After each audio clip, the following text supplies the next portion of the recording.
guys, how are you guys doing? Don't know why I asked that question when you can't reply. Maybe this is like Blue's Clues now, or Dora, where I ask questions and you can yell them out. How are you doing? And then everyone you hear, you're like, good.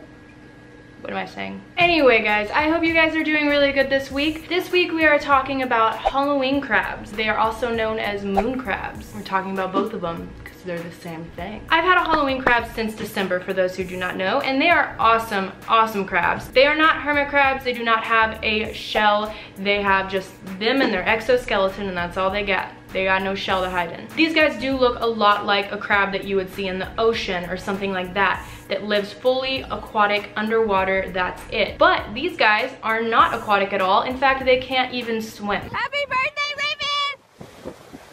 I can't swim. They do go to the water to bathe themselves and of course to drink, but they do not swim. If you put them underwater, if you submerge them fully, they will drown. So please, ladies and gentlemen, do not put this crab in water, it will die. These crabs come from Mexico, Peru, and they actually live in the forest. They are forest-dwelling crabs. They like to climb and they live in a dirt substrate, not sand. So these guys are very different from crabs that you might see at the beach or things like that. These guys live in the forest. Now, they actually do travel out to the beach during breeding season. That's when they venture out into the ocean and they breed on the shore with their mate. And they do go to saltwater also to bathe. So they do go up until, you know, where their little feet can stand and they clean themselves off, and then they go back into the forest where they live. These are very interesting crabs. A lot of you guys might have not even known they existed. If you are not familiar with my channel, if you're not someone who does a lot of animal stuff, you might have not known that these crabs exist, but they're really cool crabs. They get their name Halloween crab because I think a fly just flew in my face. Do I really have a fly in here? That is not my pet. Please get it out. No pet flies for me. Sorry. Not looking to have that. Is that a thing? Is having pet flies a thing? Halloween crabs. They get their name because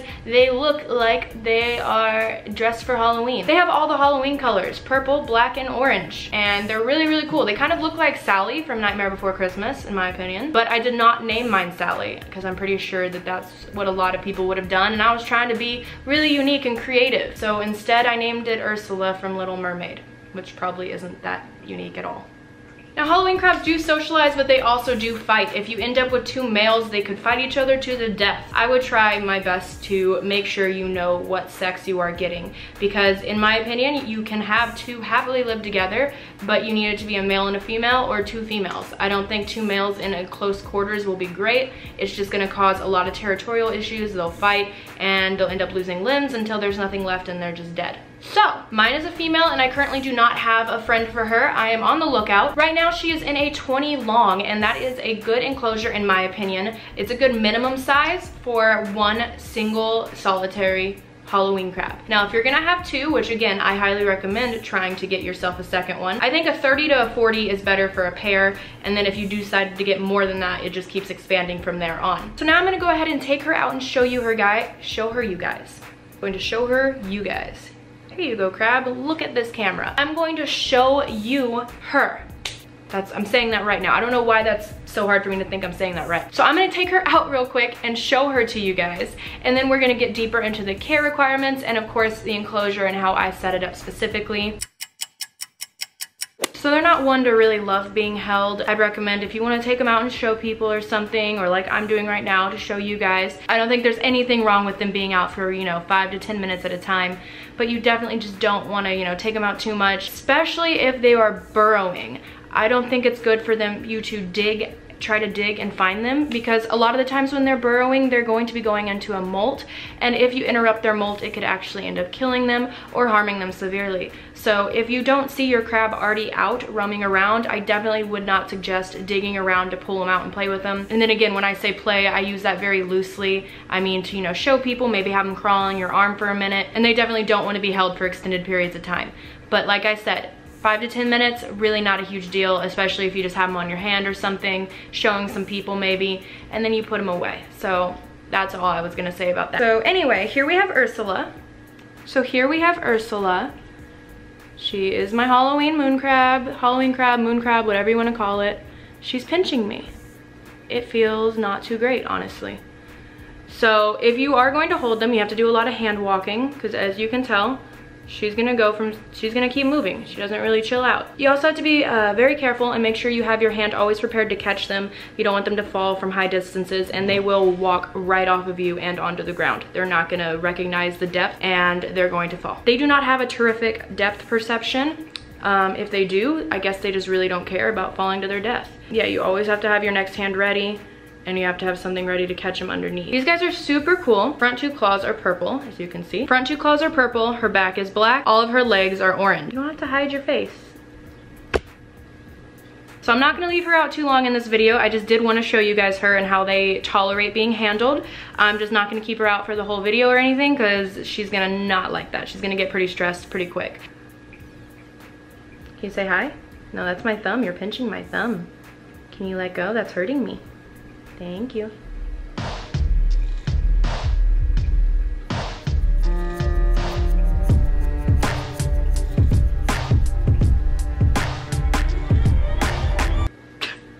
What are you doing? Stop it. What are you doing to my camera? Stop it.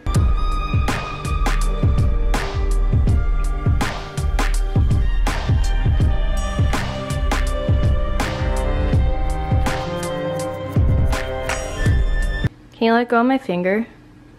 That's another thing you have to definitely be prepared for and to prep yourself for, is if they start pinching you, like mine is right now, you cannot just like flick your hand. Some people want to impulsively, like their instinct is to fling their hand away when they're feeling being pinched. But if you did that, your crab would go flying and then you would have an injured crab. So we don't do that. In this house, we respect our crabs, even when they're pinching us. In this house, we don't fling crabs. Isn't that right, Ursula? Let go of that. Let's put you away. I'm just trying to put you away. Let me pick you up. Why are you running? Why are you running? Why are you running? Why are you running? I'm trying to pick you up so you can go back in your enclosure. Stop. What are you doing? Oh, don't do it. Don't do it. I see what you're thinking of doing. Don't you do it. Don't you pinch. Don't you. Thank you.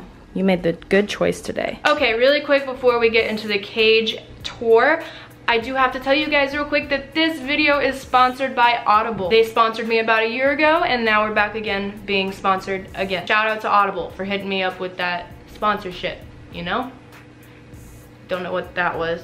So I did team up with Audible for this video, so I do just want to let you guys know what Audible is all about in case you aren't familiar. Audible has an unmatched selection of audiobooks that you can listen to on so many different kinds of devices, such as the iPhone, Android, iPad, laptop, etc. There is speed control for the books being read to you. You can choose for them to go fast or slow. There's free exchanges, and even if you cancel your membership, whatever books you have purchased are yours to keep for life. I actually have the paperback versions of the Game of Thrones books, but I actually went ahead and downloaded it on Audible as well, and now I'm reading along with it, so it's pretty fun to do that.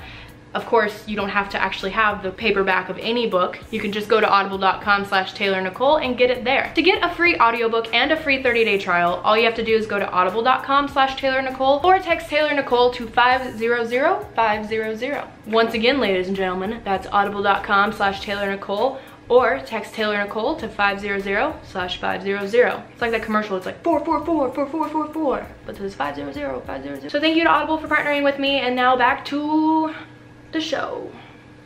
So the 20-gallon long supplies a lot of space for them to, you know, you can fill it up really thick with Eco Earth and they can have a lot of space to dig. I have about 8 inches of dirt right now in her enclosure, but it is important to note, this is why I think a 40-gallon is really good for 2 of them. These crabs can burrow up to 3 feet deep in their substrate and build all sorts of tunnels down there, 3 feet below the surface. So the bigger in the enclosure, the more dirt you can add for them to burrow. So these crabs do bathe in salt water, like I said, but they also drink from fresh water. So these crabs need to have access to both salt and fresh water all hours of the day. Please make sure that the water you use is always purified, and please make sure the salt you are using is actual salt water and not sea salt just put in some water. That doesn't count. That's not salt water. You have to actually use either marine salt from a fish store, you know, you get a big bag of marine salt water and make your own saltwater mix, or you can actually buy, they sell it mostly, you'll find it labeled for hermit crabs, but it works for both. Now calcium is super important for these guys because of their exoskeleton.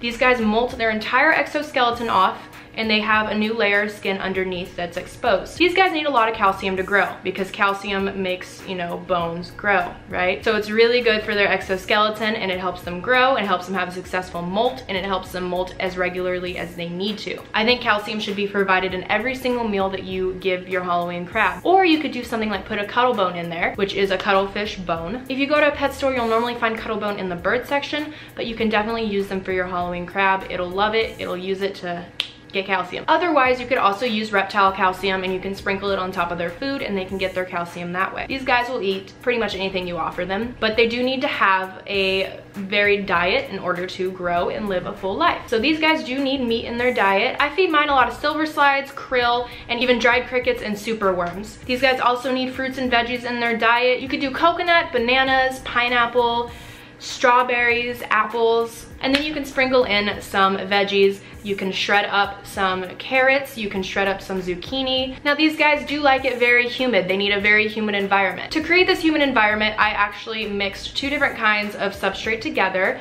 I did a forest floor substrate, which is a lot of wood shavings, and then I did Eco Earth, which is a coconut fiber which does retain water very well. Now this combination makes a very good humid environment as long as you keep it warm and wet. For warmth, I think it is incredibly important to put an under the tank heater on one side of the tank, so when they burrow, they get that warmth coming from the bottom. On top of that, I also put a small 50-watt red heat lamp on the top. That 50-watt heater is gonna keep the air pretty warm. And then I spray it down every single day with a mister. I do morning and night, and I spray it down with a warm, purified water. Now, like I said, these guys like to climb, so on top of your at least 6 inches of substrate, you need a lot of fake plants, vines, things that they can climb on, coconut husk, branches, all that fun stuff. So they need to be able to bury, and they need to be able to climb. And that's really gonna be what they need to keep them happy during the day or at night, whether they be burrowing or climbing. Now these guys aren't much for daytime, so they aren't gonna really be out during the daytime, nor do they care if there is a daytime light on. I do like them to know the difference between night and day so they can have some sort of cycle going. So of course I put them in a room that's well lit, but their enclosure themselves does not necessarily need a light during the day on. I do have a light on my Halloween crab's enclosure, but I don't really turn it on that often. I normally do it when I have guests over or people that I'm trying to show the enclosure to, like right now, and that's really the only time it's on. Now, of course, this is completely optional and not necessary at all, but I made her freshwater area actually a filtered tank almost. But this is because when Ursula goes to bury herself a lot, she kicks all of her Eco Earth into her freshwater dish. So I wake up in the morning and I go check on her, and all of her freshwater has been dried up from the dirt going into the freshwater. I chose to make it a tank that's very firm and goes all the way to the bottom of the enclosure, so it can't be tipped over and it can't be thrown, like dirt can't be thrown on top of it. It's higher up than the rest of the dirt. And then I made a way for her to climb to it, and she absolutely loves this. She climbs up there, she drinks her water, she sits in it sometimes. She really does like this enclosure. I did install a sponge filter to the water so I don't have to change it out as frequently, and I filled 90% of the tank up with some rocks so she does not drown, because like I said, these things can't swim. When I get a bigger enclosure, I would love to do this with the saltwater area as well. Make it a whole saltwater tank and then freshwater tank and then her stuff in the middle. I think that'd be super good for her, and I think she'll really like it. Now these guys can live anywhere from 8 to 10 years, so please make sure you actually want this before you go and buy it, and please do not just buy it for your kid. I know a lot of people buy hermit crabs for their kids. I don't agree with that either. Hermit crabs can live 4 times as long as these things can. Just don't buy these things. Don't buy animals for your kid unless you're ready to be taking care of it too. Don't just give it to your little kid and think that they're gonna be able to take care of it. That's your responsibility too, okay? But that's a whole nother video topic. I'm just ranting now. And that's pretty much the basics for the Halloween crab care. If I forgot anything, I'm gonna be really mad at myself because I don't really script these videos. I just wing it. I talk about what I have to say, and then sometimes when I'm editing, I like hit my head a few times because I forgot something so obvious. So that's this video. Thank you guys so much for watching. I love you guys so much. If you have not checked out my Nala merch yet, please go check it out. We start shipping out plushies on May 1st. If you don't buy one by then, the pre-order goes away and they're not gonna come back for a while. So I would really recommend checking them out. Thank you so much for everyone who's bought them so far. This has been a really fun project for me, and I'm really so thankful for you guys who are supporting me through this. And even if you can't buy it, just thank you so much for watching my videos. I'm thankful for any support that you guys give. It all means so much to me.